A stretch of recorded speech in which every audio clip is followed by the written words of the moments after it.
عن الأسرى الفلسطينيين، مشيرة إلى أن القرار يكشف مجددا مراوغات. قال الرئيس الأمريكي دونالد ترامب إن إدارته لن تتوقف عن العمل حتى يعود جميع نعم سلمى، نحن في الضاحية الجنوبية لبيروت. وقال وزير الدفاع الإسرائيلي إسرائيل كاتس إنه أصدر توجيهات إلى الجيش بالاستعداد ואת נחישותנו לגמול לאויבינו. סינואר ודף לא הבינו זאת. عملیات امشب با چند برابر بزرگی تکرار خواهد شد.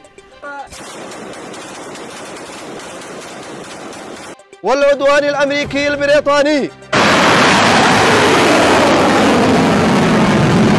لا يمكن لأحد أن يطلب منا بأن ننكشف وأن already returning tense fighting Gaza at any moment. Jedhan Benjamin Netanyahu nakkam oltan kabajamtoota hordoftoota keenya baha gidduu galeessatti Libaanoos, Sooriyaa, Gaazaa kaasee baha gidduu galeessatti adeemsi deemaa jiruuf murteewwan peentaagoon irraa dhufaa jiran hedduu yaachisoo ta'uu fi waraanni baha gidduu galeessaa bifa haarawaan jalqabu oduu ammee qabannee dhiyaanneeti jirra. We are ready to return intense fighting Gaza at any moment. Jedhe bulchaan Tsiyoonota yeroo barbaachisaa ta'etti Gaazaa seenne loluudhaaf qophiidha.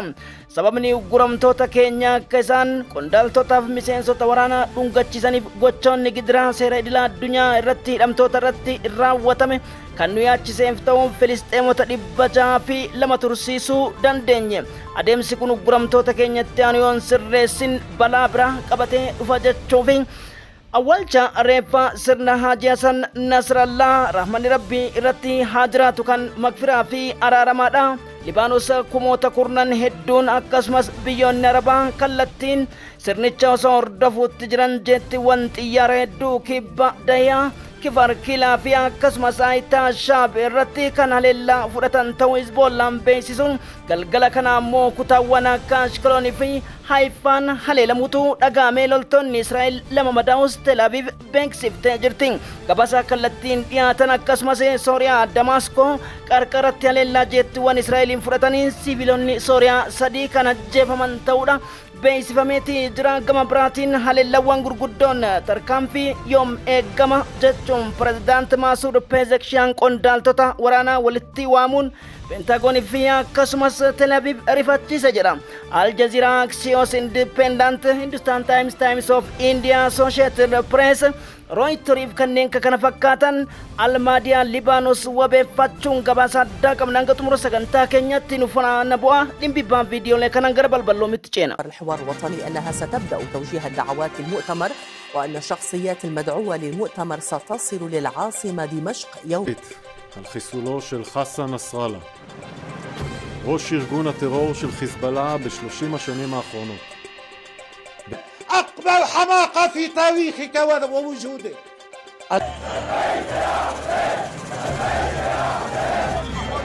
אני מבקש מכם ממשלה, בבקשה, בהנהגת ראש...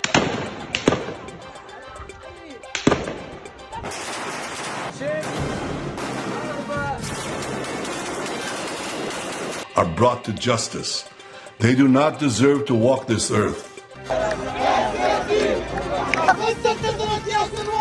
جئنا إلى شمال الضفة نجد بأن المنطقة الجغرافية في هذه وبقية المناطق الأخرى Xumurri marsaa jaaffaa waliigaltee dhukaasa dhaabuu walakkeessa Gaazaa guyyaa kaleessaa osoo raawwachuutti jiru ture. Addunyaan guutuun dhugaa Filisxeemotaaf mujaahidota yeroo itti daawwachaa turaniif ilaalchi miidiyaalee warra lixarraangaa qondaaltotatti Filisxeemota shororkeessummaaf garee maadhee ilmaan namaa balleessutti farrajanii galmee shororkeessitoota irratti barootaaf maxxansanii guramtoonni waggoottan 10 hedduudhaaf ta'anii Israa'el keessa butamaniitiin hidhamaniif kanneen Gaazaa sirgiga odeeffannootiif seenan yoo diqqaate Afar Mangistuu kan dhalotaan Itoophiyaa dabalateetii waggoottan 15 booda kan Hamaasiin hiikame seenaa addaa yeroo itti hojjetanii fi kunuunsa isaan nuu taasisaniif gootota dacheewwan gootota seenaan kabajamte Birgeedii Alaksaa jechuun akkasumas Filisxeemota yeroo isaan dhaadheessan Benjamin Netanyahu bishaan jarkaanaa jala yaa'e. Aljazeera, Fox News akkasumas CBN, CNN osoo fi miidiyaaleen warra lixaa dirqamatti taatee balballoomsuun tamsaasa kallattiitiin gadi dhiifame. Uggramtoota Birgeediin Alaqsaa Raafaa Israa'el dakkaan goota keessa eessaa bahanii kan hin beekne ijoollee daa'ima fakkaattu warra Yahudotaa gadi dhiisuudhaan fiilmii tiraajidii dhaabbata fannoo idilaa addunyaa irratti hojjetanii isaanis hooggantootaa fi akkasumas qondaaltota waraanaa Birgeedii Alaqsaa dhukaawwan hedduu jalaanuun dheessan kan Israa'eloonni nu balleessuuf deemaa turanii fi boombii jeettii mootummaa keenyaa hunda nuun dheessuun hanga waardiyyoota isaanitti dhuman dhugaa dubbachuuf guyyaa tokko uleedhaan nu tuqanii hin beekan ufii beela'anii ufii dheebotaniitiin nu kunuunsaa turan jechuun icciitii Yerusaalem Post shira isaan Filisxeemota irratti xaxanii fi Teel Aviiviif Benjamin Netanyahu ministeerota Yahudaa Kiraarii Itamir Ben-Gaviriif Bezalil Simotrichii hanga Tiraampitti kan salphise ta'uu addunyaan taajjabde.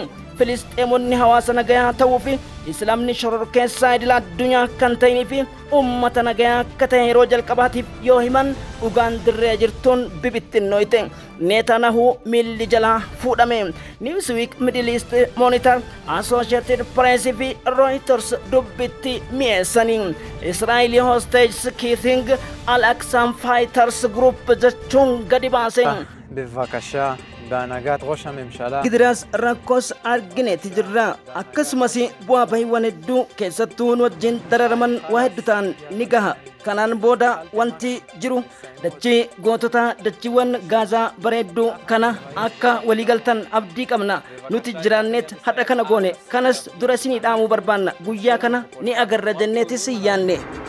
An important gathering that took place here in the Saudi capital Riyadh where GCC leaders listened to Israeli Prime Minister has ordered a new wave of military operations in the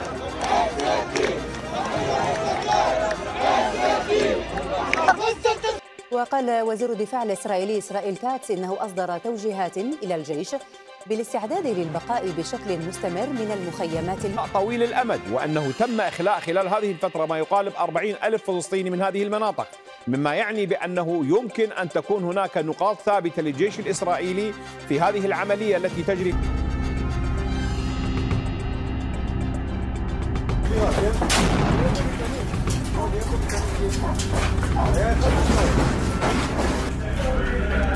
Gabaasni balballoomii Aljazeeraa kaibsootti dubbii maafii hoogganaan damee dirree waraanaa Alaqsaadhaa Abuu Ubeydaan sochiiwwan gurguddaa keessattuu Filisxeemota tiksuu fi hambaa dabaree seenaa taasisuuf Iraan taareen taasisaa turte kan galateeffatanii fi uguramtoota keessattuu guyyaa kaleessaa maatii Baayibas jedhamu sadeen ilmaan isaanii dabalatee ajjeese jechuun maqaballeessi Benjamin Netanyahuun haleellaa xiyyaaraatiin isaan dhuman Ameerikaanummaa waan qabaniif jecha akka murtiin Doonaald Tiraamp Gaazaa dhidhimsee Filisxeemota fedhu bishaanitti naqee fedhommoo addunyaarraa facaaseetiin dhuunfachiisu deemu yeroo itti mirkaneessuuf tattaafatan ture.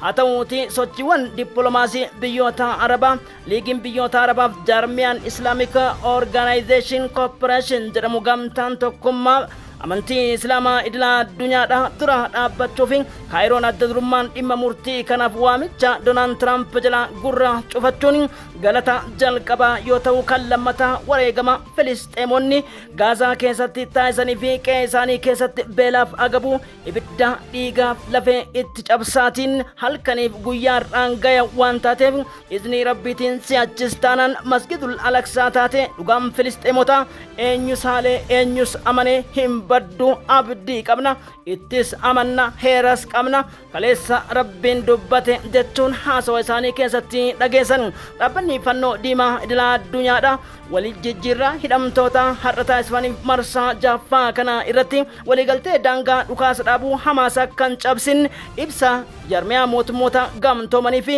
koree teeknikaati kennuun Israa'el yoo diqqaatte waliigaltee marsaa torbeewwan sadeen darban keessatti Filisxeemota 19 walakkeessa Gaazaa kan nusi fi akkasumas nuseriyaatiif jabaliyaaf raafaarratti ajjeesuudhas ragaa bahin Hamas tarkaanfiiwwan kamiyyuu si'achis taanaan adeemsi murtii Doonaald Tiraamp dhumneetiin banna malee bu'uura riil isteetiif magaalaa bashannanaa taasifna kan jedhu tooftaa istiraateejii ta'uu fi Israa'elotaa kennamuu akka qabdu kan murteessanii fi laf jaleen kaabinotaa Doonaald Tiraamp keessattuu yaada gurguddoo olaantummaa fi irree rooyaalotaa jajjabeessuu akka ta'e yeroo himametti ture. Biyyoonni liigii Arabaa mormii gurguddoo kaasanii haa ta'u bulchaan Saawud Arabiyaadha waliigalteen Israa'el wajjin taasifnu hin jiru. Beekamtiin biyyoota lama furmaata walii yookiin two-state solution jedhu hanga mirkanaa'utti jechuun Tiraamp wajjin ergaa bilbila taasisanii fi Gaza yoomillee taanaan qaamni buqqisu tokkolleen hin jiraatu. Filisxeemonni dachii isaanii irratti birmadummaaf bilisummaan isaanii kabajama. Gaazaan Filisxeemotaan ijaarama. Barbaachisaa taanaan addunyaa tola ooltotaan kan guddattuuf bakka kaleessatti deebitu jechuun Muhammad bin Salman kana cimsinee mormina. Biyyoonni Arabaas ta'ee akkasumas gamtaan biyyoota Islaamaa tokkos adeemsa kana akka hin deeggarre ejjennoo qaban ibsuu isaanii Al-Arabiyaan gabaasee jira. في الضفة الغربية أفادت القناة الرابعة عشر الإسرائيلية أن الجيش يعتزم الدفع بدبابات في معارك الضفة للمرة الأولى منذ. من جهتها استنكرت حركة حماس إرجاء الاحتلال الإسرائيلي لإفراجها عن الأسرى الفلسطينيين مشيرة إلى أن القرار. في الضفة الغربية أفادت القناة الرابعة عشر الإسرائيلية أن الجيش يعتزم الدفع بدبابات في معارك الضفة للمرة الأولى منذ.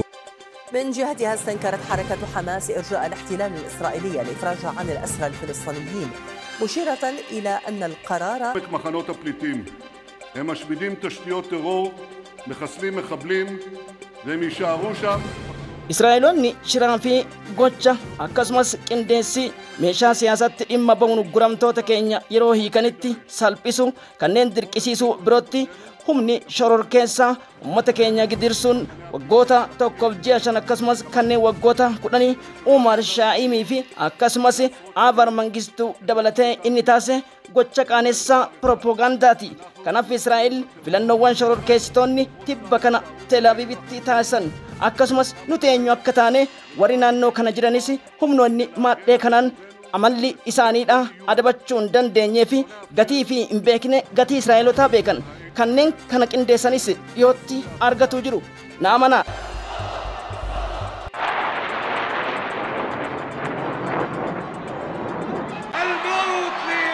نعم سلمى نحن في الضاحية الجنوبية لبيروت وهذا خلفنا طريق مطار واحتلالنا ونحن تنس أمانو باتنس كايون غوتا كينيا يوم اللي تانان هنجراتا ويا كان إنسان أكبر بادن تريتشسو بربادن يتي أمو وقنان إني فول ربي جرو كالرحمة ما تأوسي غتي وركنا كفال چيسيدا جيشي كينا زن نصر الله عميرا ويان قدري غاي مالي isaan akka barbaadaniif akka yaadan sila Libaanos cabsuuf ture kana adawwiin kenna beekuu qaban dhiiga kana immoo yoon deebisin nama taaneet namummaa keenya himuu qabnu humni keenya daranuu jabaadha isaan gaditti nu laalu barbaadan Israa'el yoomillee taanan ni badde hin shakkina harka wal qabachuu keenyaan ב-30 השנים האחרונות בתקיפה عمليات المقاومة في الجنوب ودماء أمني همنا وراكسا كينيا كيو دينوتا تاتما ويرارا ساميتشاف قدرا أمتا كينيا لبانو سرطي بروتاف كندي فميف ساميتشا دجي رتي تاسفمو yaada isaan barbaadaniif yaadrime isaan bocaniin dirqama fudhachuun qabnu gidiraa fi hacuuccaan akkasumas weerarri daangaa babal'ifannaa kibba Libaanoositti ta'uu sochii warraaqsa keenya akka jaaramnuuf nu taasiseedha hanga ummata keenya isaan saamanitti callisneetti ilaallu aangoo akkasiitis hin kenninuuf isaan gara jabeeyyii gatii dhugaa ummata keenyas hin beekne nu malees tilmaama isaaniitiin hin jiraatin jedhanidha. Ummanni Libaanos kana beekuun wareegama anarraa barbaachisurraa kaasnee kaffaluudhaa fi hundi keenya wal faana taaneet yoo cabsineef dura dhaabbanne qofaadha. Beeka Libaanos nu harkaa baanaan boru argachuudhaa fi hin xiqqaanna.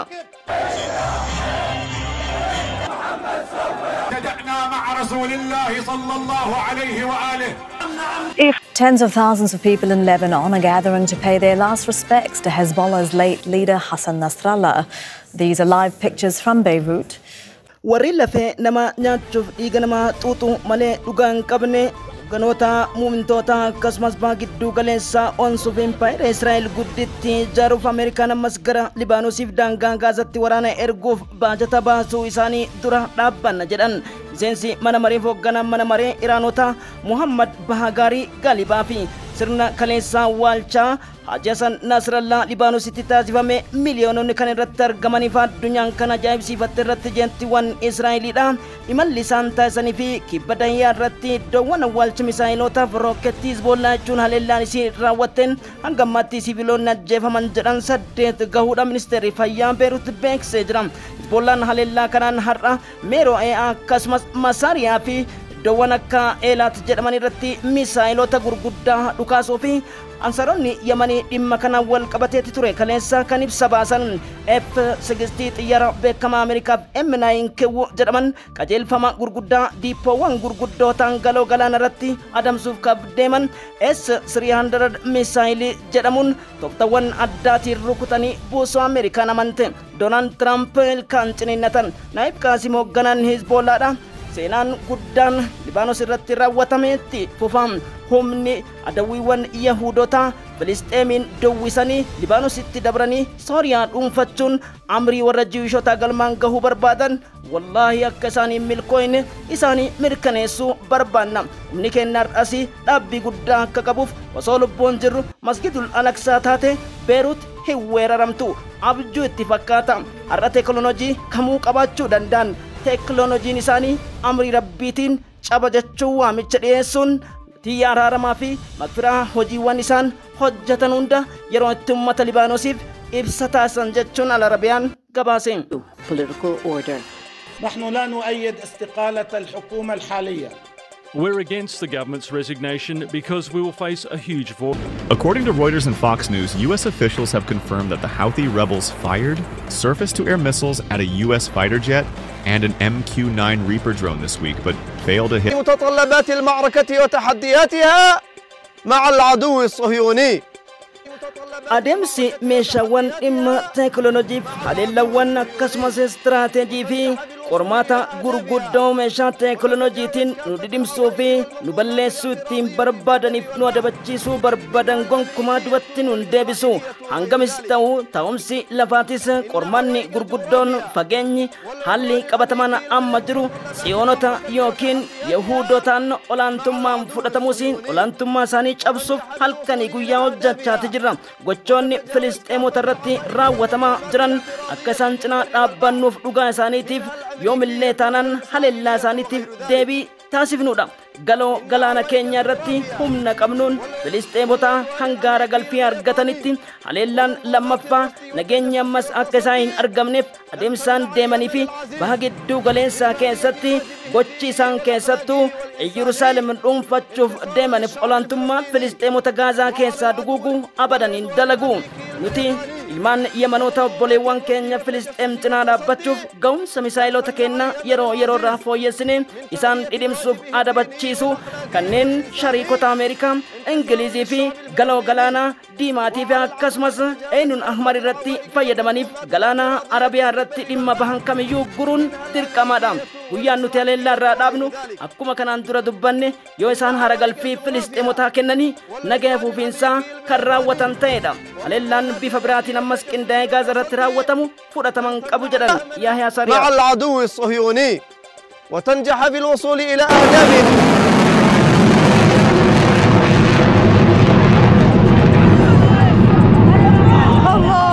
Former President Donald Trump is spending the day campaigning in Wisconsin ahead of tonight's vice presidential debate. איראן עשתה הערב טעות גדולה, והיא תשלם על כך. המשטר באיראן...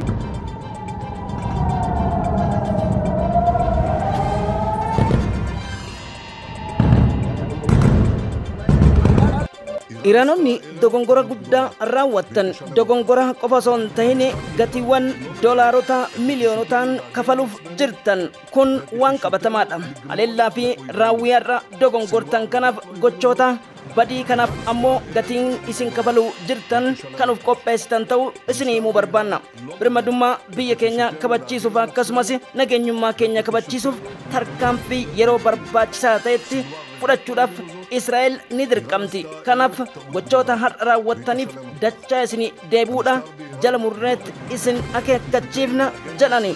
Benjamin Netanyahuun birmadummaa fi bilisummaa daangaa Iraanota taareen cabsee dhufu kamiyyuu karaa kamiinuu haa ta'uuti deebii gahaa kennuuf Iraan ni dirqamti. Kana cabseet itti amaneet kan dhufe ammoo gatii isaa argachuuf jira. Qoosaa Iraanota wajjin dhiisuun dirqamata. Gochoota adamsoowwan obsoota imbaasiif qoonsilawwan keenya jala deemanii adamsan barootaaf callisaati turre. Si'achi garuu Riippaabilikiin Isteeta Iraan tarkaanfii barbaachisaa ta'e tsiyoonota irratti fudhachuuf ni dirqamti jedhan. Dubbiin baha gidduu galeessaa isiin jalqaba qoqqobbii meeshaa waraanaa dadhabsiisuu Iraan niikileerii hiikkachiisuu ture. Garuu odeessi New York Times fi Washington Post baasan Donald Trumpiif Benjamin Netanyahu bishaan jala calalaw jedhama.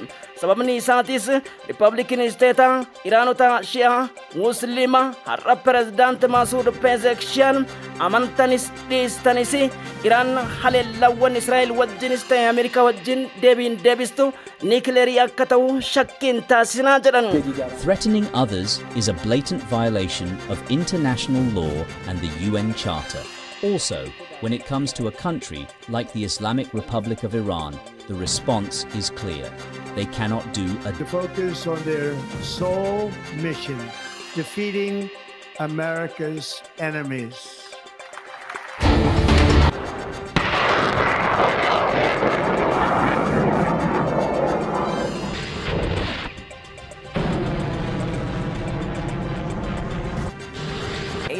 The Republican nominee made a stop at a manufacturing facility in a suburb of the state's capital, Madison. He's also expected to... Now, on a related note, the US government has imposed fresh sanctions on Iranian entities and individuals violating UN. Друга історія, можу поміняти це на НАТО. Якщо є такі умови, одразу. Bu'uurri yaada kiyyaa gamtaa Awurooppaanis ta'eeti neetoon dinagdeedhaan of danda'uudhaaf Yukireen silaa madda dinagdee ta'uudha dandeetti. Xiyyeeffannaan biyyoonni miseensota maadhee neetoo yoo nu taasifatan dinagdeedhaan nuti sochoosuu dandeenya. Jalqabase liqiiwwan jedhanii isaan yaadanii fi har'a ammoo albuudhaaf maadhee nurratti tuulan kana bakka buusuuf kan isaan yaadan otoo nuti of dandeenye kan hin dubbachaa tures isa kanaadha.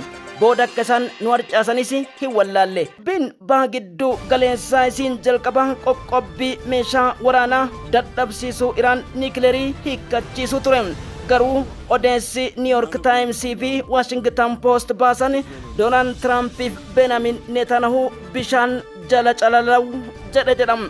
Sababni isaatis Riippaabilikiin Isteeta Iraanota Shi'aa Musliima har'a Pireezidaanti Masuud Pezeshkian amantanis dhiistanis Iraan haleellawwan Israa'el wajjinis ta'e Ameerikaa wajjin deebiin deebistu niikileerii akka ta'u shakkiin taasisinaa jedhan. Qabatamaa amantiin dhogguun duucha balleessii kana hin hidhannu jennee beeksisnus dhaga'uu hin dandeenye qabiyyeen isaaniidha.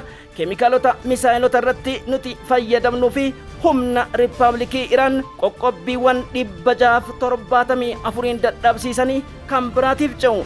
Kan ammoo yeroon itti akeekkachiisaaf doorsiisa isaaniitiif gatii kenninu amma jechuun baha gidduu galeessaa keessatti erga keessattuu daawwannaa fi yaa'ii addaa irratti Tiraamp Iraaniif haala mijeessaa jirra ibiddasii dhandhamsiisna jedhan ta'uun dhagahame.